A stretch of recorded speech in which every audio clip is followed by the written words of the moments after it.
वापस आप देख रहे हैं the breakfast show. The breakfast show में काम की बात ये है जो हम एक्सपीरियंस करना शुरू हो गए हैं पाकिस्तान में, पूरी दुनिया में। ऑफ कोर्स सर्दियाँ आ रही हैं और बहुत ज़्यादा जो है ना वो ड्राइनेस हम फील करते हैं हाथ में, पाँव में, फेस पे। अब अक्सर लोग ये कहते हैं कि जब सर्दियाँ आती हैं तो हाथों में पसीना आता है, और मुझे काफ़ी अर्से तक ये प्रॉब्लम थी। फिर मुझे समझ में आया कि वो अच्छा हाथ ड्राई होते हैं, मैं बंद करती हूँ, बॉडी का डिफेंस मैकेनिज्म है, इससे बेहतर है मैं कोई लोशन या कोई क्रीम लगा लूँ। सो ये चीज़ें समझने के लिए हमने हमारे साथ हमारे गेस्ट को इन्वाइट किया है, जिनका नाम है doctor Rabia Ghafoor, consultant dermatologist हैं JPMC एंड ज़ियाउद्दीन क्लिफ्टन में। अस्सलाम वालेकुम। वालेकुम सलाम आयशा। कैसी हैं डॉक्टर राबिया? बिल्कुल ठीक। पहला सवाल कि जब ये मौसम बदल रहा होता है, एकदम से गर्मी से सर्दी आ रही होती है, ड्राइनेस होती है, तो जिल्द पे क्या असरात हम फील करते हैं? जी, जैसे कि आपको मालूम है कि जो हमारी स्किन है वो मतलब जो हमारा इन्वायरमेंट को सबसे ज़्यादा एक्सपोज्ड ऑर्गन है। तो जब जैसे ही मौसम चेंज होता है तो सबसे पहले इफ़ेक्ट स्किन पे आते हैं। जैसे ही सर्दियाँ आती हैं तो ड्राई वेदर होता है, विंड्स जो ठंडी हवाएं चलती हैं, जो खुश्क हवाएं होती हैं वो चलती हैं, जिसकी वजह से स्किन बहुत ज़्यादा ड्राई होती है। अब ड्राई स्किन की वजह से जो स्किन प्रॉब्लम्स हैं वो भी एग्रेवेट हो जाते हैं। तो सबसे ज़्यादा जो कॉमन देखते हैं वो ड्राइनेस ऑफ स्किन है, और वो बीमारियां जो ड्राइनेस से बढ़ती हैं वो उनकी सेवेरिटी इंक्रीज हो जाती है। ओके, अच्छा बीमारियों की तरफ हम आएंगे, लेकिन जब हम ड्राई स्किन की बात करते हैं डॉक्टर राबिया, तो इसमें डिफरेंट स्किन्स हैं, किसी की कॉम्बिनेशन है, किसी की ड्राई है, किसी की ऑयली है। तो जिसकी ऑलरेडी ड्राई स्किन है वो सर्दियों में किस तरह से अपनी जल्द का ख्याल रखें? ड्राई स्किन के लिए सबसे इम्पॉर्टेंट मॉइस्चराइज़र्स हैं, और कोई अच्छा मॉइस्चराइज़र्स की भी बहुत सी क्वालिटीज़ हैं और कुछ प्रॉपर्टीज़ हैं जो मॉइस्चराइज़र में होनी चाहिए। ठीक है। बेहतर ये है कि डर्मेटोलॉजिस्ट का रिकमेंडेड मॉइस्चराइज़र हो, आपकी स्किन को सूट कर रहा हो और हाइपो एलर्जेनिक हो, एलर्जी कॉज ना करे, सेंटेड ना हो, परफ्यूम ना हो। और फिर बहुत ज़्यादा ड्राई स्किन है तो पेट्रोलियम बेस्ड मॉइस्चराइज़र्स हैं, और अगर बहुत ज़्यादा ड्राई स्किन नहीं है तो water based, gel based moisturisers available हैं। हाइलुरोनिक एसिड बेस्ड मॉइस्चराइज़र हैं जो एडेड एडवांटेज एंटी एजिंग और फाइन रिंकल्स के लिए भी है।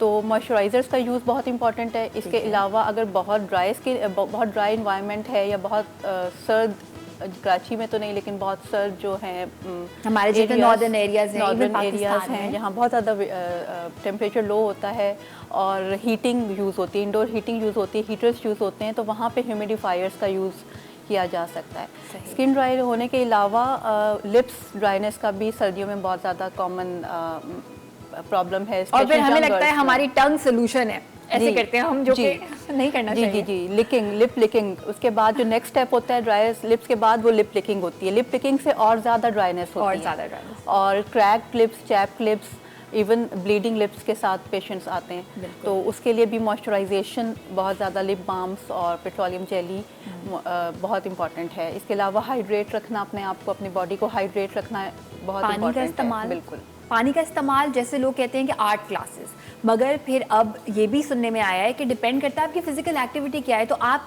क्या कहेंगे कि किस तरह से इंसान समझे कि उसकी पानी की इनटेक क्या होनी चाहिए?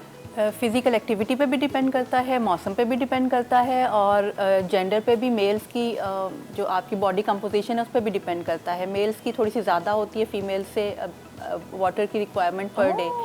एवरेज 8 to 10 गिलास है, पर अगर आपकी फ़िज़िकल एक्टिविटी ज़्यादा है और वार्म इन्वायरमेंट में थोड़ी सी ज़्यादा होती है, अगर पसीना ज़्यादा आ रहा है, स्वेटिंग हो रही है, तो 12 to 14 ग्लास पर डे भी होती है। 4 to 5 लीटर्स मेल्स के लिए, स्पेशली जो जिम करते हैं उनके लिए और भी ज़्यादा। ओके, हमारे साथ कॉलर भी हैं, नुज़हत हैं लाहौर से, उनसे बात करते हैं। हेलो, अस्सलाम वालेकुम। जी वालेकुम अस्सलाम। कैसी हैं आप आयशा? ठीक हैं? बिल्कुल ठीक ठाक। नुज़हत, आप कैसी हैं और क्या पूछना चाहेंगी डॉक्टर राबिया से? यही पूछना चाहूँगी कि हम लोग थोड़ी देर के लिए तो हम कोई भी चीज़ यूज़ करते हैं, लोशन वगैरह करते हैं ना, तो हाथ पाँव ठीक हो जाते हैं। उसके बाद में दोबारा से अगर हम वॉश करते हैं और फिर वैसे ही हो जाते हैं, लेकिन कंटिन्यू 24 आवर नहीं निकलते। तो मैंने इसके लिए एक छोटा सा टोटका भी था, मैंने घर में किया, तो वो मुझे बड़ा सूट किया है। बताइए। तो मैं शेयर करना चाहूँगी। बिल्कुल।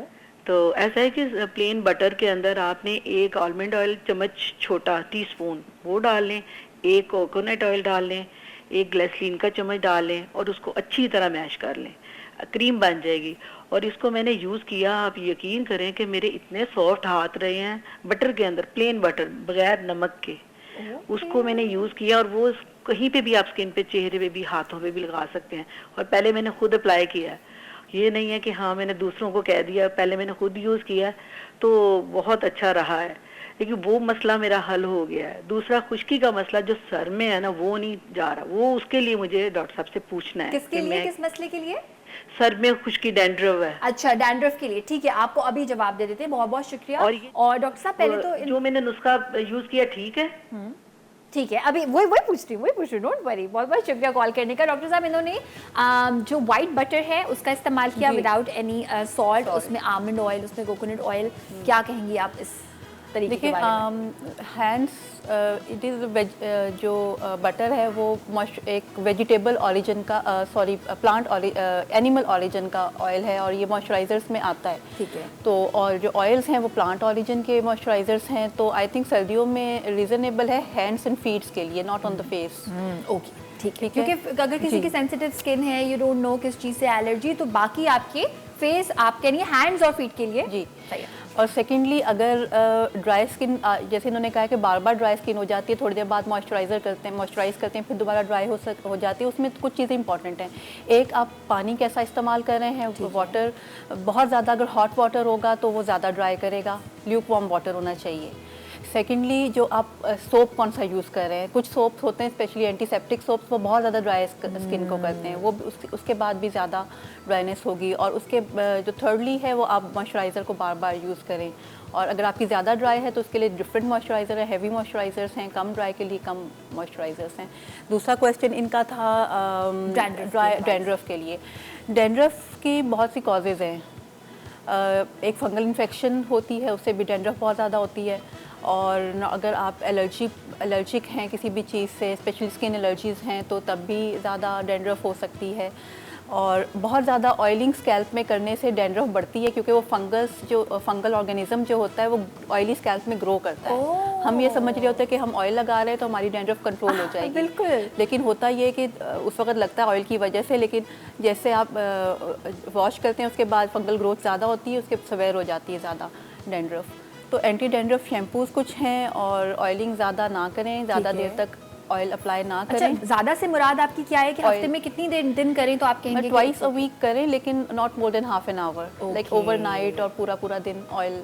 वेरी गुड टिप, ये बहुत सारे लोगों को नहीं पता। ये बात मुझे कुछ अर्से पहले पता चली है कि 15 मिनट से आधे घंटे तक आप लगाए रखें तेल, काफ़ी है, दैट इज़ इनफ। और फिर अगर बहुत ज़्यादा डैंड्रफ है तो आप डर्माटोलॉजिस्ट से कंसल्ट कर लें, और डर्माटोलॉजिस्ट आपको प्रॉपर जो है वो आपको प्रिस्क्रिप्शन, जैसे कि आपने कहा डिफरेंट रीजंस हैं स्कैल्प की, कुछ ऐसी चीज़ें होती हैं जैसे एक्जिमा है या डिफरेंट किस्म की और एलर्जीज हैं, वो ट्रिगर हो जाती हैं। सो वो मैं आपसे पूछूंगी कि उसके बारे में क्या किया जाए इस तरह की किसी हेल्थ सिचुएशन पे। लेकिन हमारे साथ कॉलर भी है, उनसे पहले बात करते हैं। हेलो, अस्सलाम वालेकुम। अस्सलाम वालेकुम आयशा। वालेकुम अस्सलाम, कौन है हमारे साथ? गुड मॉर्निंग, मैं फरहत बोल रही हूँ। जी फरहत, क्या पूछना चाहेंगी डॉक्टर राबिया से? मैं डॉक्टर राबिया से भी क्वेश्चन करूंगी और आपके पिछले सेगमेंट से भी एक कंसल्टेंट बात करना चाहती हूँ। डॉक्टर साहब से मुझे पूछना है कि टीनेजर बच्चियाँ होती हैं, धूप पे जाती हैं स्कूल और फिर वापस आती हैं, तो उनके लिए हम क्या हल्की से हल्की मॉइस्चराइजर क्या यूज कर सकते हैं जो उनकी जिल्द खराब ना करे? इसलिए कि मैं तो अपने घर में, मेरा टोटका ये कि ग्लिसरीन और लेमू, वो बचपन से बताते थे, वो हम यूज करते हैं हाथ पाँव में, ग्लिसरीन में लेमू के कुछ ड्रॉप्स डाल के।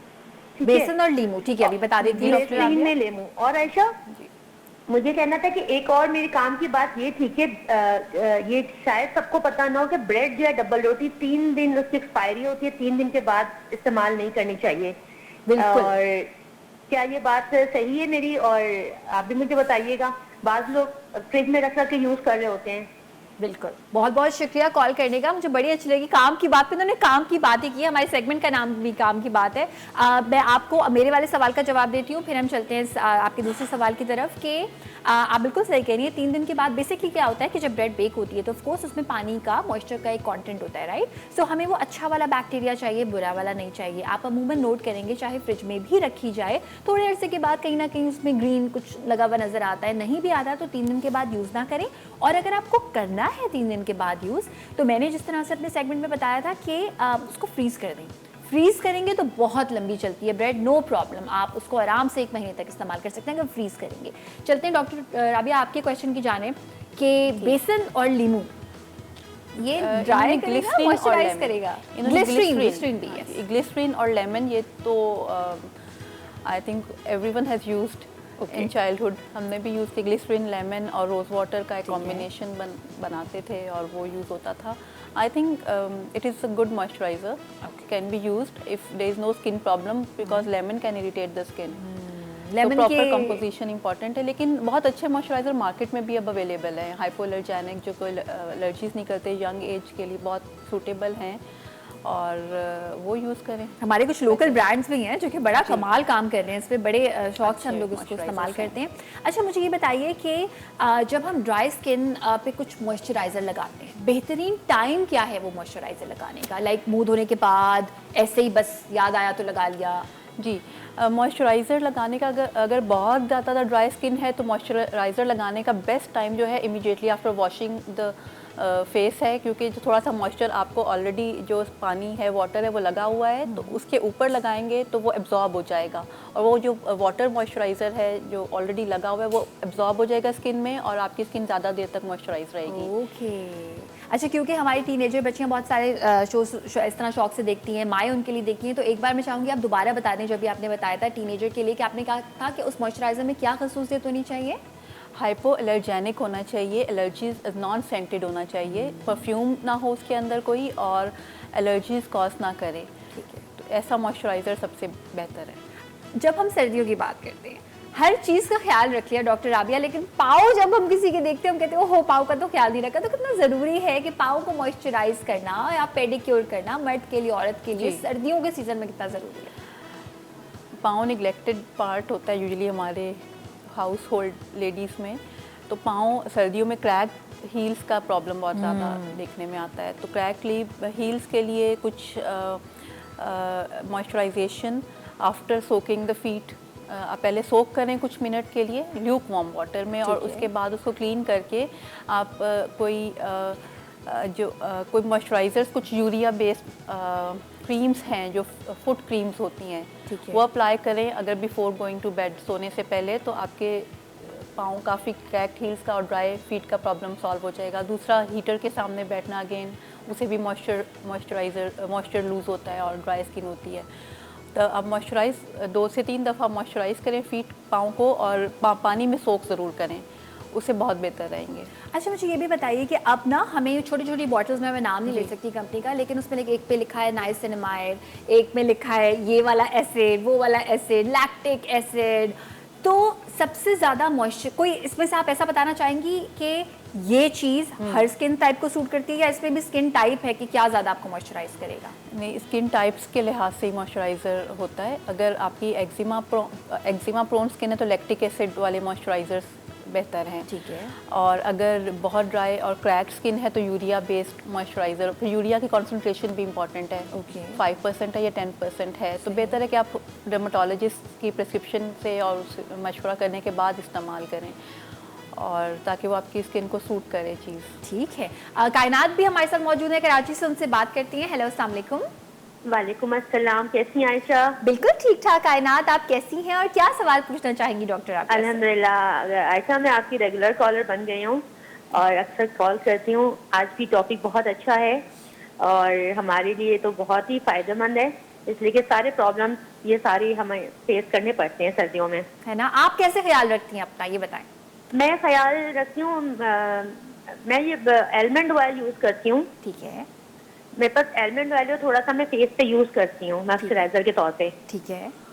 मगर मुझे डॉक्टर साहब से पूछना ही है कि क्या उसकी कोई एक्सपायरी डेट तो लिखी होती नहीं है, तो क्या ये ऑयल भी कभी एक्सपायर होते हैं? हमें यूज कब, कितने अर्से करना चाहिए, ये सवाल है मेरा। वेरी गुड क्वेश्चन, बहुत अच्छा सवाल है। बहुत बहुत शुक्रिया। एक और सवाल है आयशा। पूछिए। जी, मुझे पाँव की जो एड़ियां होती हैं फट जाती हैं, तो इसके लिए हमें सॉक्स कौन से यूज करनी, कॉटन के या वूल के या नायलॉन के? वेरी गुड क्वेश्चन, अभी आपको बता देती हूँ डॉक्टर राबिया किसके लिए सॉक्स कौन से यूज करने चाहिए। बहुत बहुत शुक्रिया। सॉक्स का सवाल है इनका, ये बता दीजिए कि अगर क्रैक्ड हील्स हैं तो कोई खास मटेरियल के सॉक्स इस्तेमाल? जी, कॉटन मिक्स, वूल और नायलॉन मिक्स नहीं होनी चाहिए, प्योर कॉटन सॉक्स हों। ठीक है। और आजकल बहुत ज़्यादा क्रैक्ड स्किन है तो आजकल वो आ रही हैं सिलिकॉन की सॉक्स आ रही है, आप अंदर सिलिकॉन सॉक्स पहन सकते हैं, ऊपर अपनी कॉटन सॉक्स पहन सकते हैं मॉइस्चराइज़र लगाने के बाद स्किन को, तो उससे भी फीट काफ़ी सॉफ्ट रहते हैं। सिलिकॉन वाला जो आप कह रही है वो प्लास्टिक रैप भी होता है, वो अक्सर आप जी। जैसे जाते हैं कुछ बीमारियों में एक्जिमा वगैरह फुट पे हो या क्रैक्स हील के लिए प्लास्टिक रैप भी यूज़ किया जाता है। शो द ब्रेकफास्ट शो में काम की बात में हम कर रहे हैं बात ड्राई स्किन के बारे में। सर्दियाँ अब शुरू हो गई हैं, किस तरह से स्किन पे उसका असर होता है। डॉक्टर राबिया से कॉलर ने सवाल किया था कि जब हम ऑयल इस्तेमाल करते हैं तो उसकी कोई एक्सपायरी डेट नहीं लिखी हुई होती, तो किस तरह से पता किया जाए कि एक्सपायर हो गया या नहीं? ये है तो हमारे मुल्क में है कि एक्सपायरी डेट के बगैर चीज़ें मिल जाती हैं, वरना तो अगर एक्सपायरी डेट लिखी हुई है तो आपको वैसे पता चलता है। लेकिन कुछ इन्वायरमेंटल कंडीशंस हैं, जैसे टेम्परेचर, अगर ज़्यादा हॉट टेम्परेचर में उसको स्टोर किया गया है, और दूसरा सनलाइट, अगर सनलाइट से एक्सपोज है तो ज़्यादा जल्दी एक्सपायर हो जाएगा। और आपको उसकी लुक से, उसकी कलर से, उसकी स्मेल से पता चलेगा, जो हम अपने कंट्री में हम कर सकते हैं। और अगर आपने फ्रेश अपने सामने निकलवाया है ऑयल तो वो सबसे बेस्ट है, वो यूज़ करें विदाउट केमिकल्स। लेकिन उसको ड्राई एक ज़्यादा हीट में ना स्टोर करें, कोल्ड टेम्परेचर में, नॉर्मल टेम्परेचर पे स्टोर करें, और सनलाइट डार्क बॉटल में रखें। ओके, सनलाइट से बचाएं। Okay, very good tip. तो डॉक्टर राबिया, मैंने कुछ लोगों को देखा है जो फ्रिज के डोर में भी उन्होंने एक अपना छोटा सा एक बॉक्स बनाया होता है इस तरह की चीज़ें रखने का। मैंने आज तक नहीं किया। तो अगर आपके घर में आती ही है धूप या गर्मी आप ज़्यादा है, एसी अगर नहीं है गर्मियों में, तो हम फ्रिज में रख सकते हैं गर्मियों के सीजन में। अच्छा, अब हम आते हैं ज़रा आपके पेशेंट्स की तरफ कि सर्दियाँ जब आती हैं तो पेशेंट्स की ज़रा तादाद बढ़ जाती है कुछ खास कॉमन इश्यूज से।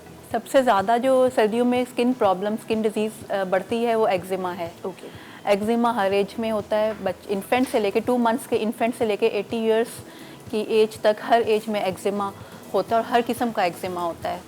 जो बच्चों में एक्जिमा होता है वो एटॉपिक एक्जिमा, एटॉपिक डर्मेटाइटिस बहुत कॉमन है, सर्दियों में बहुत बढ़ जाता है। सही। और वो इतना इची होता है, इतनी रैशेस होती हैं बॉडी पे कि बच्चे के साथ साथ पेरेंट्स भी बहुत डिस्टर्ब होते हैं, बिकॉज नाइट स्लीप भी डिस्टर्ब है, बच्चे का स्कूल भी डिस्टर्ब है।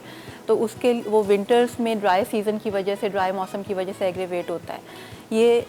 उसके लिए फिर आप डर्मेटोलॉजिस्ट से भी अपने दिखाएं बेबी को, और कुछ जो आप खुद कर सकते हैं उसमें आप मॉइस्चराइज़र्स यूज़ करें।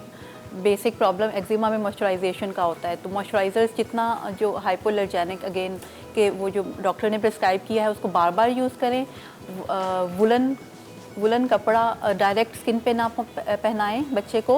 ओके, और नीचे से कोई कॉटन का, वाइट कलर का, लाइट कलर का, प्रेफरेबली वाइट कपड़े फुल स्लीव्स पहनाएं। उसके ऊपर कुछ अगर वुलन की ज़रूरत है तो उसके ऊपर पहनाएं, वरना आपको कोशिश करें कि आप प्योर कॉटन पहनाएं। और उसके बाद ह्यूमिडिफायर्स, घर में ह्यूमिडिफायर्स का यूज़ करें अगर स्पेशली अगर हीटर्स हैं तो, ताकि ड्राई एयर से जो एक्जिमा बढ़ेगा वो बेहतर हो। उसके अलावा जो ओल्ड एज में एक्जिमा होता है वो लोअर लेग्स पे ज़्यादा कॉमन है। आपने देखा होगा कि अक्सर जो बुज़ुर्ग हैं हमारे घर में, लोअर लेग पे क्रैक्ड स्किन हो जाती है सर्दियों में, और वो बहुत इचिंग होती है। तो उसके लिए भी मॉइस्चराइज़र्स हैं, पेट्रोलियम बेस्ड मॉइस्चराइज़र्स बहुत अच्छे हैं, और डायरेक्ट हीटर के सामने बैठने से गुरेज करें। और जो फीमेल्स में सबसे ज़्यादा एक्जिमा, हैंड एक्जिमा, बिल्कुल ठीक है, जो बार बार पानी में हाथ डालने से, बर्तन धोने से, सर्फ और डिटर्जेंट्स के यूज़ से हैंड एक्जिमा। तो ग्लव्स अगर पहन के कर लिया ग्लव्स जाए, पहन के करें, और मॉइस्चराइज रखें, अगेन मॉइस्चराइज़र बार बार करें।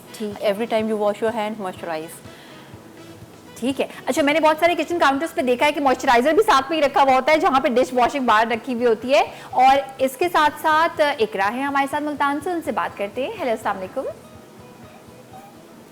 हेलो, अस्सलाम वालेकुम। वालेकुम अस्सलाम। इकरा कैसी हैं, क्या कहना चाहिए? Good morning. आवाज आ रही है? हेलो, हाँ जी, मुझे आपकी आवाज आ रही है। Good morning. Good morning. क्या पूछना चाहेंगी डॉक्टर राबिया से? वो मैं पूछना चाहूंगी कि मेरे चेहरे पे ना फ्रैकल्स हैं। मैंने काफी ट्रीटमेंट करवाया, लेकिन जब तक ट्रीटमेंट करवाती हूँ कोई इतना खास फर्क पड़ता नहीं है। क्या करवाती हैं? आपकी आवाज शुरू में फ्रैकल है ना मेरे फेस पे। अच्छा, फ्रैकल्स हैं। ठीक है, ठीक है। डॉक्टर राबिया कुछ पूछना वो चाहेंगी? है थोड़ी पुरानी हो गई है ना, तकरीबन 8-9 साल से है। तो मैं डॉक्टर साहब से पूछना चाहूंगी कि मुझे क्या करना चाहिए। ठीक है। डॉक्टर राबिया, आप कोई सवाल करना चाहेंगी इनसे? आप मैरिड हैं? जी जी जी। और ये प्रेगनेंसी में हुए थे या बाद में हुए थे फ्रेकल्स? नहीं, बाद में हुए तकरीबन। ठीक है।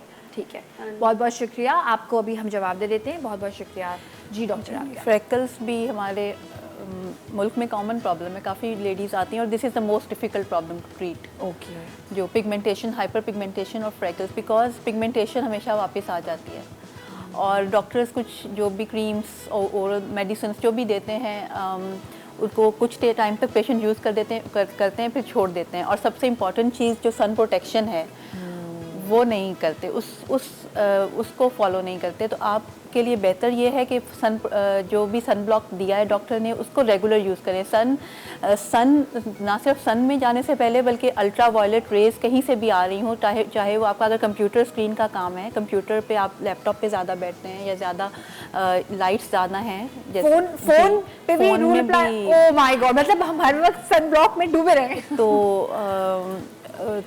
फिल्टर्स भी अवेलेबल हैं, यूवी फिल्टर्स आप वो स्क्रीन पे लगा सकते हैं। ठीक है, ठीक है, वो एक अच्छा है।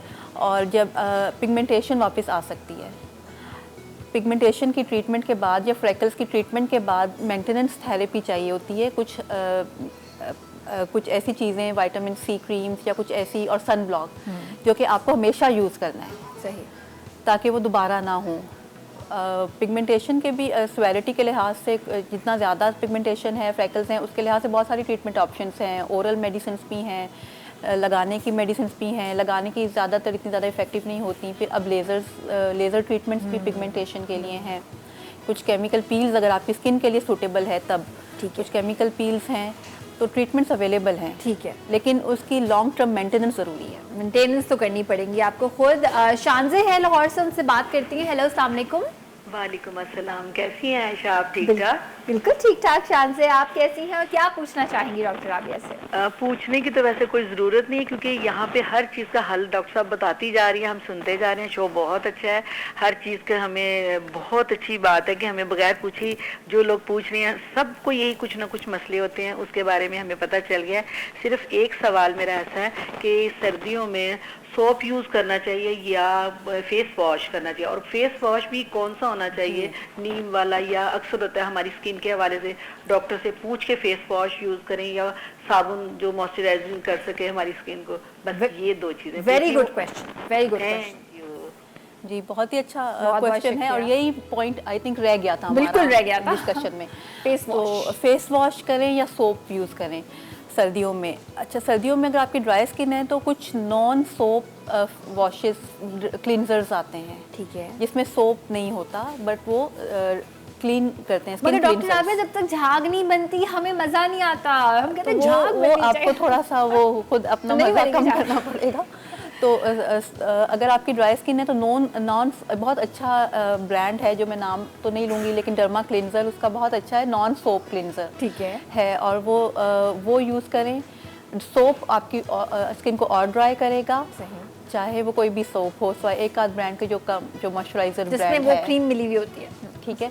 और दूसरा सेकेंडली जो एंटीसेप्टिक सोप्स हैं वो भी स्किन को और ज़्यादा ड्राई करेंगे, तो एंटीसेप्टिक सोप्स बिल्कुल यूज़ ना करें, या तो मॉइस्चराइज़र सोप यूज़ करें और या फिर नॉन सोप डर्मा क्लिनजर जो फेस वॉशेस आते हैं वो यूज़ करें। ठीक है, और अगर लग भी रहा है कि सफाई नहीं हुई फेस की, हो गई है सफाई, है ना, वो उसका पर्पस ये होता है, जो हमें लग रहा होता है कि वो झाग नहीं बन रही, एक तो झाग तो कुछ केमिकल्स बनाते हैं, उसके बगैर भी क्लीन हो जाता है। और अगर आपको वो जो लेयर स्किन पे मॉइस्चराइज़र की चाहिए वो आपकी स्किन पे आती है, तो उसको अगर आपको लग रहा है तो उसको आप प्लीज़ इग्नोर करें। सही। अच्छा डॉक्टर राबिया, अब जो मैं सवाल पूछने लगी ना, ये बहुत ज़्यादा ज़रूरी इसलिए क्योंकि बहुत सारे लोग हैं जो अपनी नाइट रिजीम स्किन से ऐसे फॉलो करते हैं कि आंधी आ जाए, तूफान आ जाए, उन्होंने जो भी चीज़ें लगानी है फेस पे वो करनी है, और कुछ लोग बिल्कुल नहीं करते। तो अगर आप एक बेसिक बताना चाहें जिसमें एक दो चीज़ें इन्वॉल्व हो जो हर इंसान रात में सोने से पहले कर सके, तो आप क्या बताएंगे? फेस वॉश करें ज़रूर, ठीक है, और अगर मेकअप है या आपने मेकअप अप्लाई किया हुआ है या आप बाहर से आए हैं, स्पेशली डस्टी इन्वायरमेंट है, वो भी डिपॉजिट होता है, आप फेस वॉश ज़रूर करें अच्छी क्वालिटी के किसी फेस वॉश से। और उसके बाद मॉइस्चराइज ज़रूर मॉइस्चराइज़ करें अपनी स्किन टाइप के लिहाज से।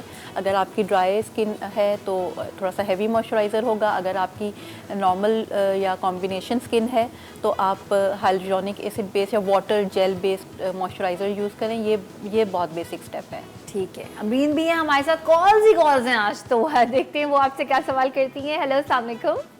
वालेकुम सलाम, कैसी हैं आयशा? बिल्कुल ठीक ठाक अमरीन, आप कैसी हैं और क्या पूछना चाहेंगी डॉक्टर आबिया से? शुक्र अल्लाह का। मैंने पूछना था कि मेरे पाँव की उंगलियों में फंगस हो जाता है सर्दियों में। ठीक है। और दूसरा, मेरी बेटी के पाँव स्वेल कर जाते हैं, रेड हो जाते हैं पूरे ना, तो ये इन दोनों का बता। स्वेलिंग हो जाती है, रेड हो जाती है, लेकिन कब? सर्दियों में खास तौर पे? सर्दियों में खास तौर पे, ठंड से ना।